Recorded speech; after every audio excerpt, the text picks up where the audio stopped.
কসবায় রাজডাঙ্গায় হেলে রয়েছে বহুতল, হেলে পড়েছে 4 তলা বহুতল, যে বহুতলের নিচের তলায় রয়েছে রেস্তোরাঁ। বড় সড় বিপদ যে কোনো মুহূর্তে ঘনিয়ে আসার সম্ভাবনা। হেলে পড়েছে 4 তলা একটা বহুতল, যে বহুতলের নিচের তলায় রয়েছে রেস্তোরাঁ। যে ঘটনা জানা যাচ্ছে কসবার রাজডাঙ্গার ঘটনা, সেখানে হেলে রয়েছে বহুতল, হেলে পড়েছে 4 তলা বহুতলটি, বহুতলের নিচের তলায় রয়েছে রেস্তোরাঁ। যে কোনো মুহূর্তে বড় বিপদের সম্ভাবনা। একটার পর একটা যেখানে উদাহরণ উঠে আসছে। আমরা আজকে সকাল থেকে তপসিয়া তিলজলার ঘটনা দেখিয়েছি, সেখানে বাড়িগুলো কিভাবে হেলে রয়েছে সেগুলোও দেখিয়েছি, এবং তারপরই আজকেই কয়েক ঘন্টার ব্যবধানে আরও একটা বাড়ি এই তালিকাভুক্ত হচ্ছে, যেখানে হেলে রয়েছে কসবার একটি বাড়ি, রাজডাঙ্গার একটি বাড়ি। বহুতল হেলে পড়েছে, 4 তলায় বহুতল, বহুতলের নিচের তলায় রয়েছে রেস্তোরাঁ।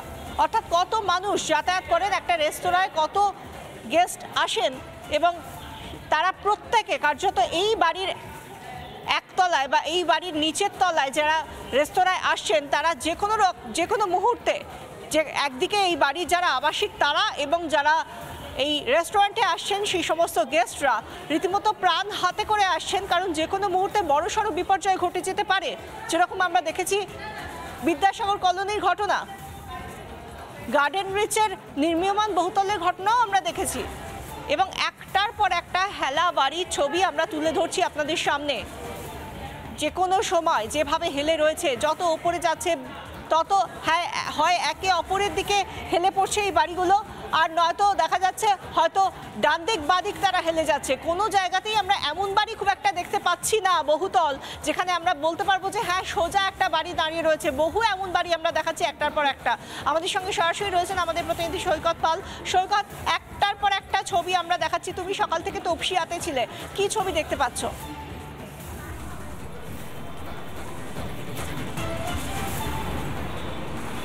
দেখো, সকাল থেকে তপসিয়ার লোকনাথ বোস গার্ডেন রেলের হেলে যাওয়া বাড়িটি দেখাচ্ছিলাম। এখন কসবা কলকাতা পৌরসভার 107 নম্বর ওয়ার্ড কসবার রাজডাঙ্গায় এই যে G+4 অর্থাৎ 5 তলা বাড়িটি, সেই বাড়িটি চোখে দেখলেই বোঝা যাচ্ছে বাড়িটি হেলে রয়েছে। এবং সবথেকে বড় বিষয়, পরিস্থিতি এমনই এই রাজডাঙ্গার 58 নম্বর রাজডাঙ্গা চক্রবর্তী পাড়া। এই বাড়িটা এতটাই হেলে গিয়েছে যে বাড়ির এই দিকের যে ওয়াল, সেই ওয়ালটি বাড়ির গেটের ওপরে চলে এসেছে। অর্থাৎ এমনকি গেটের ওপরের যে লোহার যে শিকগুলি রয়েছে সেগুলো ওয়ালের মধ্যে ঢুকে গিয়েছে এবং রীতিমতো বেঁকে গেছে। অর্থাৎ বাড়িটা এই দিকে, এই বাড়ির গেটের দিকে, আমি যেদিক থেকে এই বাড়িতে প্রবেশ করা যায় সেই গেটের দিকে বাড়িটি ক্রমাগত হেলে গেছে। এবং এখান থেকে বাড়ির যে বিভিন্ন ওয়াল, সেই ওয়ালে বড় বড় ফাটল চলে এসেছে ইতিমধ্যে। দেখে বোঝা যাচ্ছে বাড়িটার বয়স হয়তো 20 থেকে 25 বছরের কাছাকাছি হলেও হতে পারে। দেখানোর চেষ্টা করব বাড়ির যে ওয়াল, সেই ওয়ালে কি ধরনের ফাটল চলে এসেছে। অর্থাৎ এই যে ফাটল চলে এসেছে, এই দিক থেকে বাড়িটা উল্টো দিকে হেলে যাচ্ছে। সেই জন্যই কিন্তু গ্রাউন্ড থেকে, একেবারে বাড়ির নিচ থেকেই কিন্তু ফাটল চলে এসেছে। অর্থাৎ এই দিক থেকে বাড়িটা উল্টো দিকে হেলে যাচ্ছে, যার ফলে এই দিকের অংশটা ওপরে উঠে যাচ্ছে আস্তে আস্তে, যার ফলেই এত বড় ফাটল চলে এসেছে। কসবার রাজডাঙ্গা এলাকার সামনেই কসবার নামজাদা একটি শপিং মল, এবং তার ঠিক পেছনের দিকেই এই বাড়িটি। বাড়ির বাইরে থেকে দেখলে আরো ভালো করে বোঝা যাবে যে বাড়িটা কিভাবে হেলে রয়েছে। এই 4 তলা বিল্ডিং, 5 তলা বিল্ডিং, সেই বিল্ডিংয়ের পুরো বিল্ডিংটাই এদিকে হেলে গেছে। আমি আশপাশে যারা রয়েছে তাদের সঙ্গে একটু কথা বলবো। কতদিন ধরে দেখছেন বাড়িটা হেলে রয়েছে? অনেক দিন। আমি এখানে যতদিন কাজ করছি, আমি 3-4 বছর কাজ করছি, 3-4 বছর হলো আমি দেখছি এটা এরকম আছে। বাড়িতে লোকজন থাকে। স্থানীয় কাউন্সিলর কিছু বলেছে কি সৈকত? কিছু কি জানা যাচ্ছে? আমি ততদিন দেখছি এটা এরকম হেলে আছে।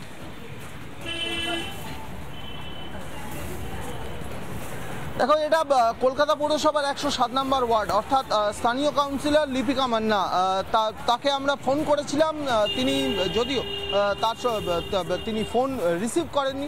তার কাছ থেকে আমরা জানার চেষ্টা করব যে এই বাড়িটা এইভাবে যে হেলে রয়েছে এই বাড়িটা মেরামত করা বা এই সিচুয়েশন নিয়ন্ত্রণে আনা বা এই বাড়িটি ঠিকঠাক করার জন্য কি করেছেন।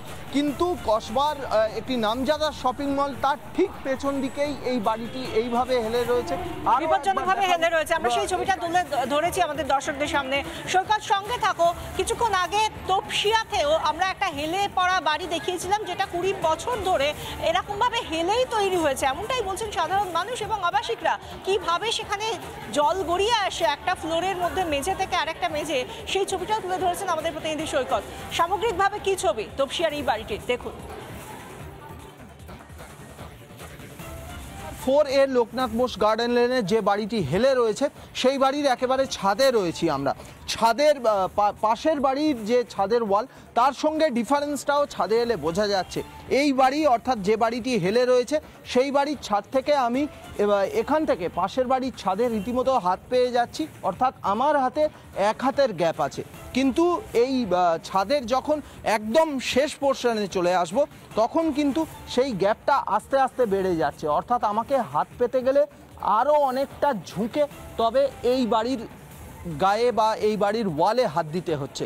অর্থাৎ ছাদ থেকেও বোঝা যাচ্ছে এই যে বাড়িটিতে আমরা দাঁড়িয়ে রয়েছি, 4A Loknath Bose garden lane, Topsia থানার এই বাড়িটি যেমন সামনের দিকের এই যে আন্ডার কনস্ট্রাকশন বিল্ডিং সেই বাড়ির দিকে ঝুঁকে পড়েছে, তেমনি ছাদের দিক থেকে এ পার্শ্ববর্তী বাড়ি থেকে আবার অনেকটা এগিয়েও এসেছে।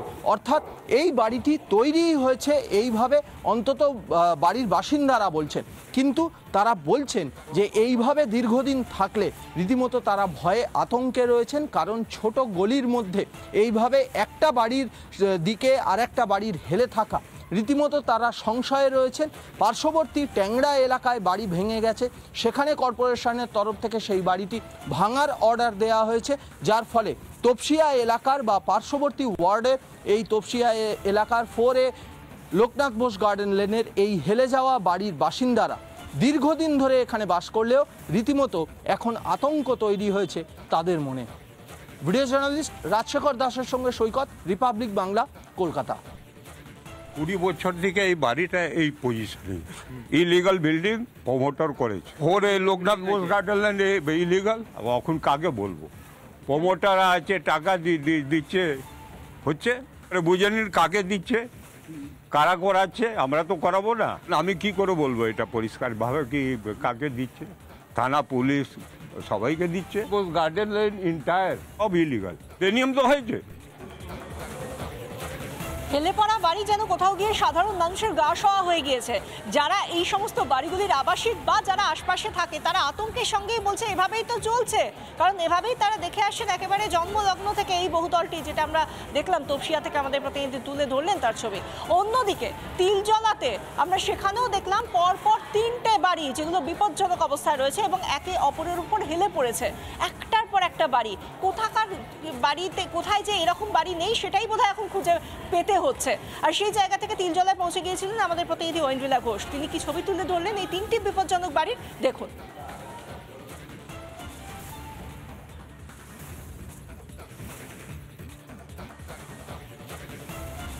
তিলজলায় 3টে বাড়ি বিপজ্জনক অবস্থায়। তিলজলার মসজিদ বাড়ি লেনে আবারও হেলে পড়েছে বাড়ি।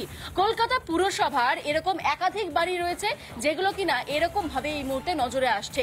তার মধ্যে এই তিলজলা এলাকার 3টে বাড়ি এই মুহূর্তে রিস্কের সঙ্গে। পুরো বাড়িতে এই মুহূর্তে বসবাস করছে প্রচুর বাসিন্দারা। তাদের জীবন এই মুহূর্তে একেবারে মরণ বাঁচন লড়াইয়ের মধ্যে। তার কারণ যে জায়গায় এই মুহূর্তে আমরা দাঁড়িয়ে রয়েছি এই জায়গা সংলগ্ন 3টে বাড়ি এই মুহূর্তে রিস্কে।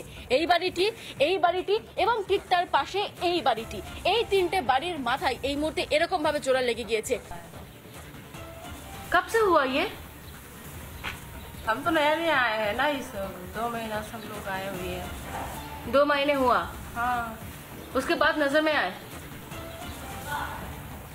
हाँ 2 महीना से है, हिल गया है। हिल गया। শুধু তাই নয়, এই বাড়িটির সঙ্গে এই বাড়িটি অর্থাৎ আমার ডান দিকের যে বাড়িটি রয়েছে তার মাথা একেবারে প্লাস্টার করে দেওয়া হয়েছে, সেখান থেকে ফাটল লক্ষ্য করা যাচ্ছে। অর্থাৎ অত্যন্ত একটি ডেঞ্জারাস মুহূর্তে রয়েছে এই বাড়িটির কন্ডিশন। যে কোনো যদি প্রাকৃতিক বিপর্যয় হয় কিংবা ভূমিকম্প হয়, যে কোনো মুহূর্তে কিন্তু বড় সড় দুর্ঘটনা ঘটতে পারে, তাতে প্রাণহানিও ঘটবে। ভিডিও জার্নালিস্ট রজনীকান্ত বেরার সঙ্গে ইন্দ্রিলা ঘোষের রিপোর্ট, রিপাবলিক বাংলা, কলকাতা।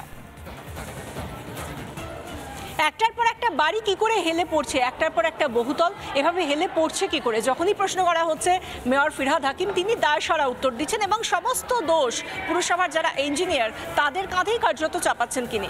কিন্তু তার যুক্তিকে মেনে নিচ্ছেন না বিরোধীরা। দিলীপ ঘোষ, রুদ্রনীল ঘোষ বিজেপির তরফ থেকে তারাও কিন্তু এর যথোপযুক্ত জবাব দিচ্ছেন। কে কি বলছেন শুনুন। বাড়ি তো প্ল্যানের আগে হেলে না, হেলে পড়া বাড়ি প্ল্যানের আগে হেলে না, তাদের পাইলিং থাকে, কারণ কর্পোরেশন তো ইঞ্জিনিয়ারিং সেকশনটা দেখে না।